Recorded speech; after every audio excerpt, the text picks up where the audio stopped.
Hello there, I'm Jimmy Vegas, and if you're like me, you love collecting trophies. If you're not like me, then fine, I guess you like playing games for the sake of playing games.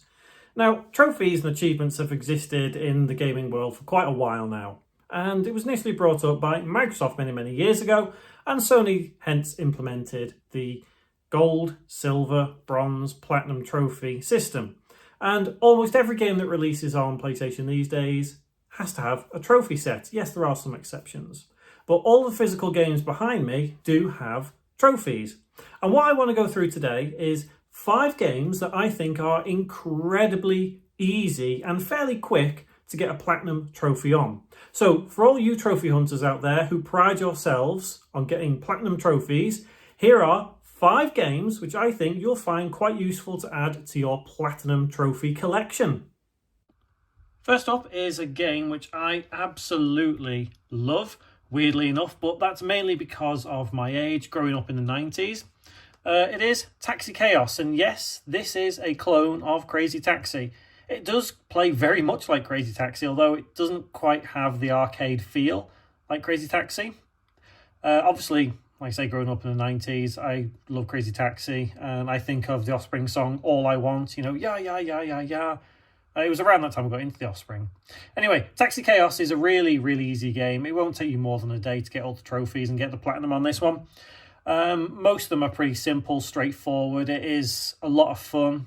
And if you've got a day to pass, you may as well get this because it is fairly cheap. I don't think it's an expensive game to get hold of.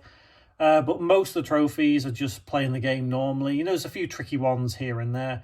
So it's probably not the easiest trophy list on this video, but yeah, it's definitely one of the easiest and quickest platinums that I have ever got. Next up is a game that I'm pretty sure you've never heard of. It's called Adam's Venture Origins. And this one, when I first got hold of it, was very much like, to me, it looked like it would be a sort of Tomb Raider style game with a bit of Uncharted in there. And it is to an extent, but most of the trophies on this you get just by playing the game. One of the other trophies is just do nothing for the first 30 seconds of the game. And one of the other trophies is spin 3 globes. So as long as you do those 2, complete the game, you've got the platinum. This will take you just a couple of hours. It'll take you less time than Taxi Chaos. It's an okay game. It's fun to an extent. It's not groundbreaking by any means, but yeah, again, if it's not expensive to get, so if you can, yeah, go for the platinum on it. Next up is Monopoly Madness, and I've said this a few times. I am a big fan of Monopoly. I like the different styles that you can get. That obviously you got the classic, you got Monopoly Streets, and this time we got Monopoly Madness. Now, this isn't like your traditional board game style game. It's more like not a platformer, but I don't know, a party style game. And essentially all you need to do is just keep playing and playing and playing, and you'll eventually unlock every trophy.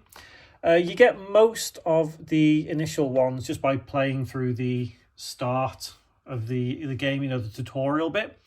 There's a bit of randomness to it. It takes you a bit of time to kind of unlock some of the trophies because it's based on end game unlockables. So if you're the one that's collected the most money, for example, you'll get the trophy for that one, but it's random whenever it pops up. So that might take you a little bit longer than the other 2, but it's still an easy platinum to get. Next is a game I quite like, and that's Sparklight. And it's a roguelite style game. And to me, what kind of drew me into this to begin with was how much it looks like old school Zelda, as you can see.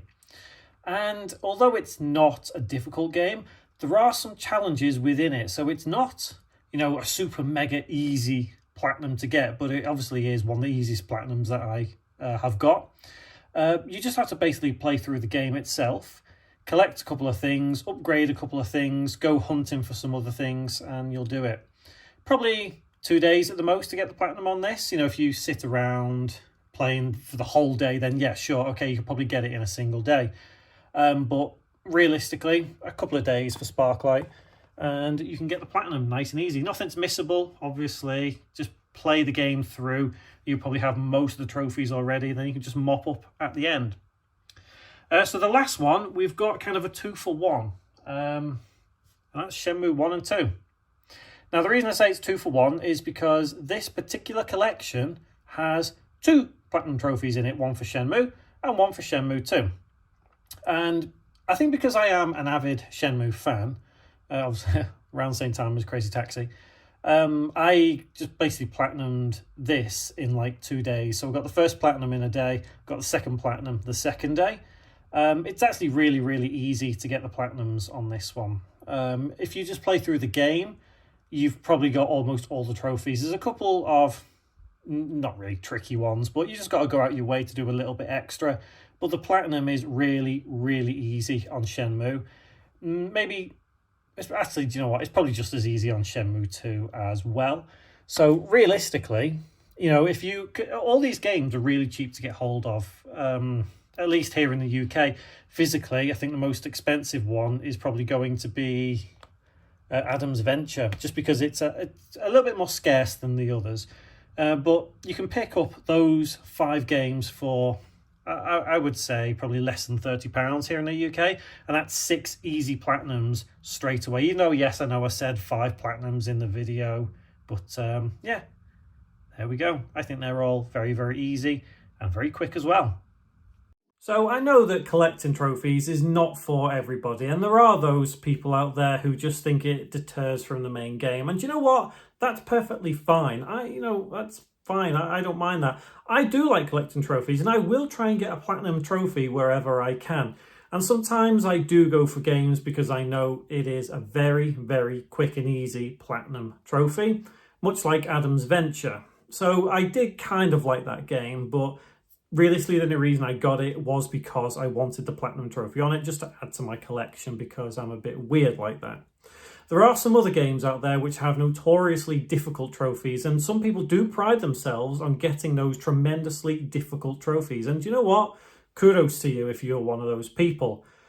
I probably will never try and do that. There are also people who pride themselves on having only platinum trophies on their PlayStation profile. Again, that's not for me. Absolutely not for me. One thing I will say about trophies themselves, though, they really can go either way. And developers kind of base their game around trophies at times. So they'll intentionally create a difficult trophy list just to keep you playing longer and longer and longer and longer. And okay, that's fine. But they'll also create easy trophy lists on certain games just because they know that if it's easy, you'll go and pick it up. I know there's games on the PlayStation Store which basically you just keep pressing X to jump a thing up and down, and there you go, you've got your platinum trophy. I don't have any games like that in my collection, and you know, if anyone ever queries or asks about it, I'll even show you exactly what I've got as a platinum trophy. I think I've got 40, maybe 45 platinum trophies in total. But like I say, I don't specifically go for games that are really, really, really long and take ages to get the platinum trophy, but I will try and get them whenever I can. But I do try and get physical games that do have easy platinum trophies, just because I think, you know, collecting them, it's something extra for the game. Like if you pick up a game and, you know, you play through, perfect, brilliant. But then if there's a trophy for doing this extra, that extra, doing something else, doing, an after game boss or whatever, you know, that adds to your gaming experience, because you never would have done that if you didn't know there was a trophy for it. So being a trophy hunter, I think, really adds value to games. And I am not really of the same opinion people says it deters from games. I don't understand how that's possible, because trophies are purely optional. Same with achievements on Xbox, completely optional. You don't need to do it. Anyway, have you played any of those 5 games that I showed you, or technically 6? And if you have, let me know in the comments below if you do have the platinum on it, if you found it as easy as I did, and if you've got any recommendations for easy games to platinum on PS4 or PS5 that I can pick up physically, because I'd love to give it a go, because why not? Anyway, let me know everything in the comments below, and I will see you in the next one.